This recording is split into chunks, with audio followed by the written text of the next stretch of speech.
vamos a hablar un poquito de cuál fue el juego reducido más intenso, analizando diferentes investigaciones que citaba Alejandro.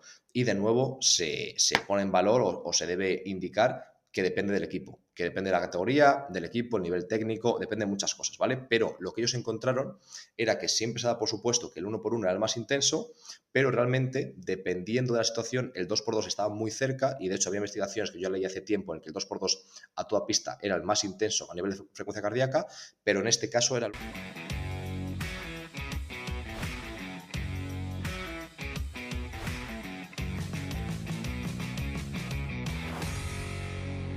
Muy buenas compañeros, tenemos una semana más el podcast As Sport. En este caso hablamos sobre juegos reducidos. Este podcast complementa bastante bien en el que hablamos de HIIT y creo que con el contenido de ese podcast más el contenido del episodio de hoy vais a tener bastantes herramientas para poder trabajar muy bien lo que nos queda de periodo de transición de temporadas, este off-season, así como la pretemporada y luego también en ciertos momentos durante la temporada, tanto a nivel de HIIT como sobre todo de juegos reducidos, ¿vale?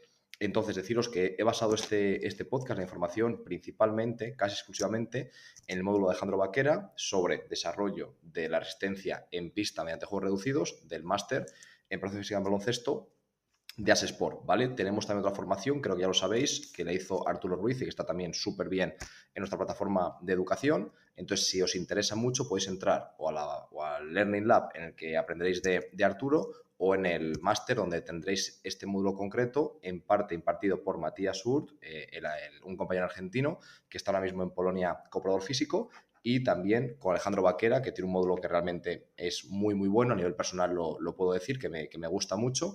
Y Alejandro Vaquera es una persona que tiene tanto experiencia súper extensa en investigación como también trabajo de campo, que creo que es muy importante tener las dos, tener una pierna en cada campo, no solamente la experiencia y sobre todo no solo investigación desde ese punto de vista, ¿vale? Así que nada, ya hemos hecho esta parte de información básica y ahora vamos ya con el contenido técnico. En primer lugar, un concepto importante que enuncia Vaquera es el concepto de optimización. Es decir, al final lo que intentamos nosotros es mejorar pequeñas cositas para que sumando todo tengamos un equipo optimizado. Es decir, es muy importante ser eficientes con el tiempo, tanto en la base, que hay ciertas horas para entrenar, pues por ejemplo, 2 días a la semana o 3 días a la semana, 1 hora. No podemos dedicar quizás 25 minutos a desarrollar la resistencia, porque el entrenador nos dirá que no es posible y es lógico. Y en el deporte profesional, a lo mejor podemos pensar que, a ver, son trabajadores a tiempo completo y pueden venir cuando queramos y además, dependiendo del nivel, cobran mucho dinero. Pero aún así, os parecería mentira, pero no hay tanto tiempo para entrenar. Al final, no hay demasiado entre viajes, temas de social media, temas de vídeo, preparación de entrenamientos, viajes, comida, temas familiares. No hay tampoco tanto tiempo y a partir de cierto punto, casi siempre ocurre en las temporadas que de vernos tanto acabamos con una especie de fatiga o de cansancio psicológico. Es decir, al final, aunque en mayo o en abril no entrenes tanto, llevar 8 o 9 meses entrenando cada día, viajando cada día, estando juntos cada día, acaba desgastando. Y por lo tanto, estar 3 o 4 horas en el pabellón, aunque se puede hacer, creo que no es muy funcional. Alejandro Vaquera lo sabe y por eso incide mucho en ser eficientes con el tiempo. ¿Y cómo podemos serlo? Desde nuestro punto de vista, como prepas, podemos obviamente no perder tiempo en tareas que no nos aporten mucho, ser buenos con los ratios, pero también podemos influir en la densidad de entrenamiento mediante el análisis del tiempo útil, ¿vale? Que básicamente es analizar el tiempo de esfuerzo partido del tiempo total. Lo que se suele hacer es coger, pues a lo mejor un reloj o cualquier cronómetro para cuantificar la duración del entrenamiento y después otro cronómetro en el que miramos el tiempo de verdad en el que no está el entrenador explicando o hablando. Después podemos hilar más fino. Podéis elegir a un jugador concreto y hacer lo suyo. Podéis contar a lo mejor solamente tareas con cierta intensidad y no cuando el jugador está descansando en un 5x5. Podéis no contar los tiros libres, etcétera. Pero yo lo que hago, a grosso modo, es descontar siempre el tiempo de descanso para agua, el tiempo de explicación de los ejercicios o el tiempo cuando se para corregir. Solo con eso ya tenemos muchísimo ganado. Luego, que a lo mejor en un 5x5 hay un jugador que descanse más, es cierto, lo sabremos, pero en principio los jugadores principales no van a ser ese que se queda fuera. Por lo tanto, vamos a centrarnos la carga de los jugadores más importantes del equipo y ya sabremos que ese jugador número 11, número 12, tiene menos carga y por lo tanto podemos dar un mayor estímulo post-entrenamiento, si lo consideramos, o en cualquier otro momento sacar una sesión extra. Esto se puede hacer a lo mejor con tecnología tipo frecuencia cardíaca, GPS, acelerometría, etcétera. Pero realmente yo pienso, y he podido disponer de esa tecnología, que con un trabajo de RP, de preguntar al final de la sesión cómo de dura ha sido la sesión, más cómo de fatigada sienten las piernas, que creo que es muy importante y que es diferente a cómo dura ha sido la sesión, más controlar el tiempo útil, ¿vale? La densidad de entrenamiento, creo que ya estamos ayudando muchísimo en ir en esa línea de optimizar el tiempo, ¿vale? Y luego me gustaría citar una frase que enuncia Alejandro Baquer en el máster y que creo que es verdad, que es: cuanto mejor entrene nuestro entrenador, mejor nos va a ir como operadores físicos. Es decir, si conseguimos que nuestro entrenador quizás aumente la densidad si consideramos que es oportuno, o a lo mejor lo contrario, vemos que nunca para, los jugadores no dan abasto. Podemos, mediante ese trabajo de tiempo útil, hacérselo ver, aunque casi puede ser el contrario. Corrige mucho, para mucho y de repente vemos densidad 47%. Y cuando lo enseñamos se queda como diciendo, ostras, sorprendido, y a raíz de ahí elevamos densidad. Es decir, sin necesidad de intervenir físicamente de forma personal en entrenamiento, hemos conseguido aumentar la densidad. Por lo tanto, el tiempo de compromiso motor, por lo tanto, más pistas, más pasos, más acciones, más minutos de esfuerzo. De esta forma podemos mejorar el consumo de oxígeno sin ni siquiera tener que intervenir de forma real en entrenamiento, ¿vale? Es solamente un ejemplo, pero que cojamos también esta idea. Son operadores físicos no para hacer activación y vuelta a la calma o activación, fuerza y vuelta a la calma, sino también podemos intervenir y modificar e influir sobre el entrenamiento, tanto de forma presencial y personal real, es decir, dirigiendo una tarea, como también muchas veces simplemente ayudando a planificar al entrenador y dando feedback durante y sobre todo post-entrenamiento. Vamos a analizar ahora muy brevemente algunos artículos que Alejandro también cita en el máster. Y hay que entender que siempre que miremos artículos o que analicemos, lo más importante es, o un aspecto muy importante, es mirar qué muestra está siendo utilizada en el estudio. Es decir, si yo, por ejemplo, trabajo, imaginaos, con jugadores de la BBL, seguramente un estudio con juveniles de Cáceres no es la población o la muestra que más se parezca a los míos. Obviamente puedo leerlo y puedo aprender, pero intentar tener mucho cuidado, en ese caso hay que intentar tener mucho cuidado con qué tipo de conclusiones extrapolamos. Entonces, si trabajáis en la base, cuando queráis extrapolar ciertas conclusiones, es mejor que leáis artículos con la base. Si trabajáis en deporte masculino profesional, es mejor si podéis que leáis esos artículos. Si trabajáis en femenino cadete, mejor que leáis, si podéis, de una muestra similar. Aunque leáis todo y os forméis con todo, que es lo que yo hago, después no os traigáis ninguna conclusión o no la intentéis extrapolar directamente, salvo que la muestra sea parecida, ¿vale?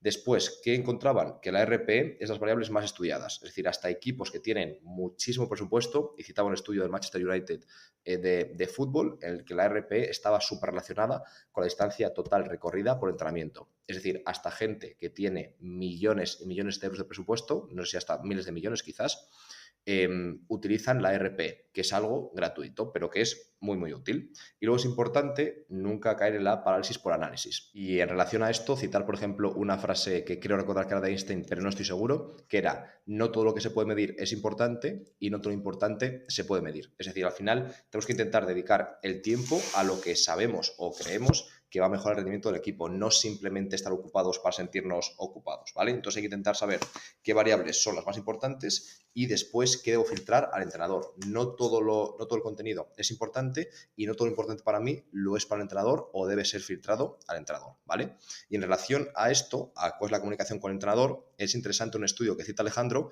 en el que se compara en un equipo cadete, en una investigación, cómo el entrenador creía que había sido de dura diferentes sesiones y diferentes tareas, y lo mismo con los jugadores. Y siempre, en cada situación, el entrenador predijo o entendió que esa intensidad había sido más baja que los jugadores, que lo que los jugadores vivieron. Por lo tanto, dependiendo de cómo sea esta diferencia, este salto entre la percepción del entrenador y los jugadores, puede llegar a ser problemático. En parte, creo que tiene sentido que el entrenador siempre tenga un poco la personalidad y el instinto de exigir, de apretar y de ver que no están dando todo lo que deberían, pero por otra parte, si cree que van a un 60% y realmente ellos sienten que van 90%, es muy probable tener problemas, sobreentrenamiento, lesiones o simplemente no una progresión de la carga tan adecuada como podría serlo, o un tapering de cada partido tan adecuado como podía serlo, ¿vale? Otra forma de ayudar al entrenador es, por ejemplo, con el tema o con la problemática de los titulares versus los suplentes. Es cierto que en baloncesto no hay un problema tan grande como en fútbol, que es obviamente si no haces algo para remediarlo, de aquí a 6 partidos, los titulares tienen muchísima mejor forma física que los suplentes que no han jugado ni un minuto, porque se pierde un estímulo súper importante y de alta calidad como es el partido.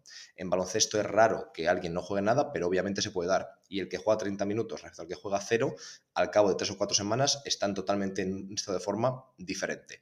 Por lo tanto, cita un estudio de nuevo en el que se proponían durante 6 semanas juegos reducidos para diferentes, es decir, intentando separar y personalizar por grupos. Los jugadores que más han jugado tenían diferentes tareas con menor intensidad y un trabajo más extensivo, los que habían jugado muy poquito, un trabajo de juego reducido buscando desarrollar potencia aeróbica. Y lo que veis es que al cabo de 6 semanas ambos mejoraban de forma significativa. Los titulares por jugar muchos minutos en el partido, los suplentes por conseguir compensarlo con ese juego reducido. Por lo tanto, sí que podemos conseguir, mediante este trabajo de juego reducido, intentar simular de cierta forma el estímulo del partido, aunque obviamente será siempre imposible replicarlo, como hablaremos ahora a continuación en unos minutos, pero sí que podemos hacer mucho para que cuando ese jugador a lo mejor tenga que jugar de aquí a 2 meses por una lesión o por cualquier razón, no esté fuera de forma, sino que esté preparado por el trabajo que hemos hecho con preparadores físicos, ¿vale?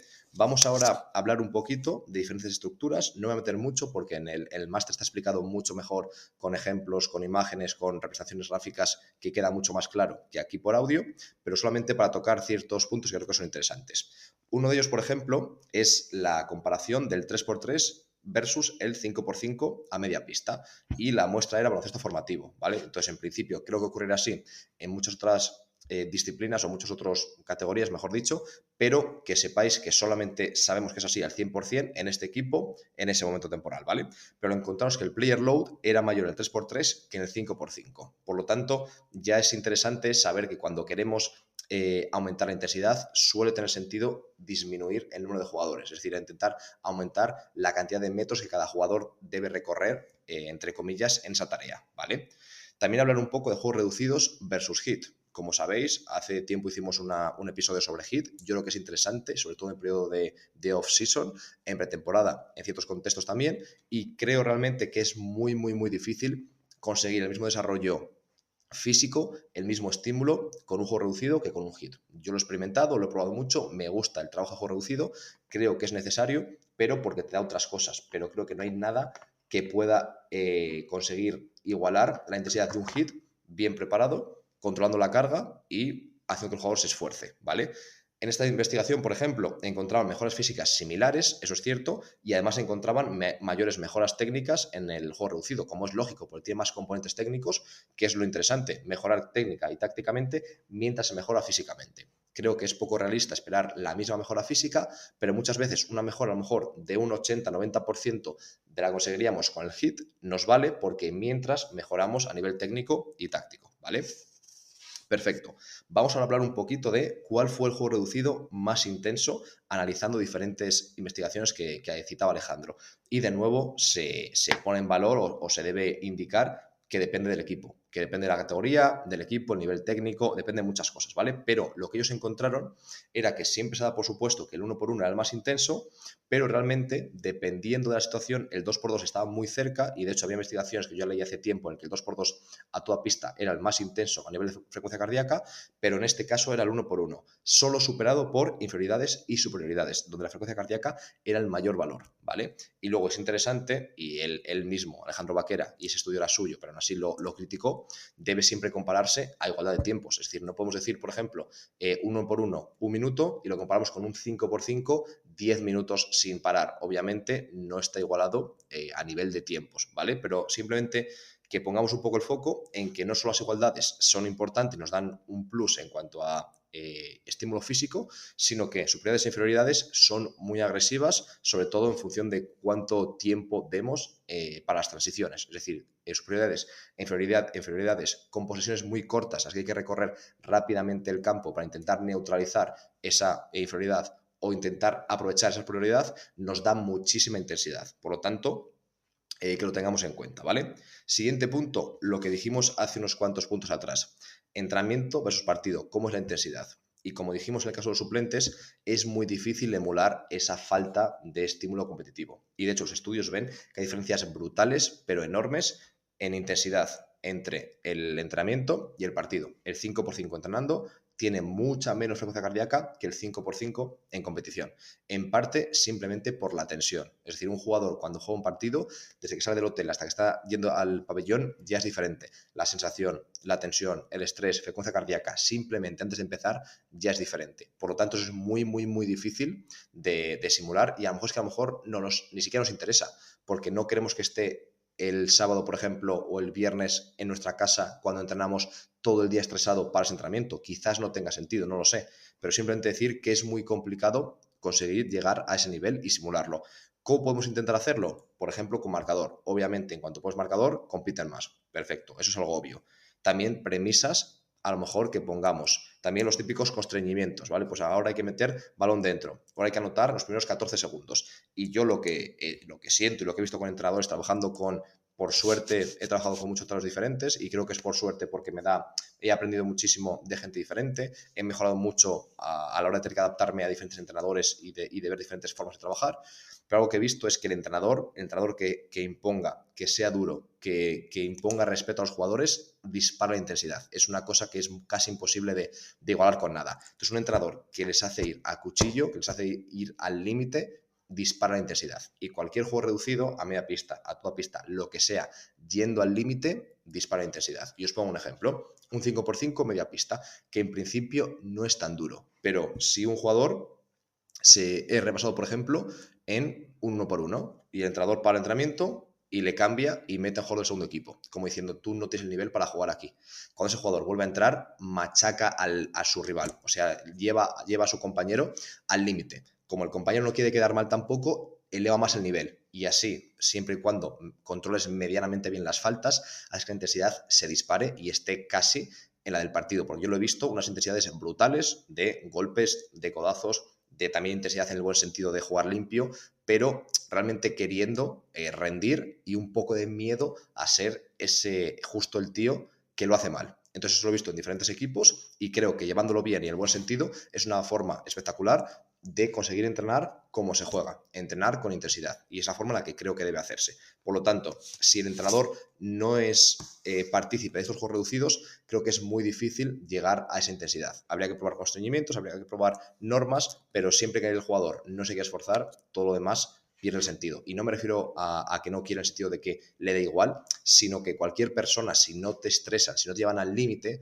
es muy difícil que des tu máximo. Solamente hasta el estrés, solamente ante el estrés, ante la presión enorme de tener que rendir, es cuando te acercas a tu máximo potencial, como ocurre en el partido, ¿vale? Y ya para acabar este podcast, como decía, se ve mucho mejor en la formación, con ejemplos, con Alejandro explicándolo, con diferentes representaciones gráficas y análisis de diferentes juegos reducidos y estructuras, queda muchísimo más claro. Pero quiero acabar de comentar una diferencia entre puestos específicos. Casi siempre, o solemos asociar que los exteriores, sobre todo los bases, son los que más se esfuerzan, los que más corren, los que más se mueven, y en principio es cierto que muchas variables son los que más distancia recorren, no siempre, depende de las investigaciones, depende del juego reducido, depende de un montón de variables, pero es interesante lo que cita Alejandro Vaquera y es que en pista completa, en juego reducido a pista completa, los bases son los que mayor intensidad, contando intensidad como frecuencia cardíaca, demuestran. Pero en cambio a media pista eran los interiores, por diferentes dinámicas de movimientos.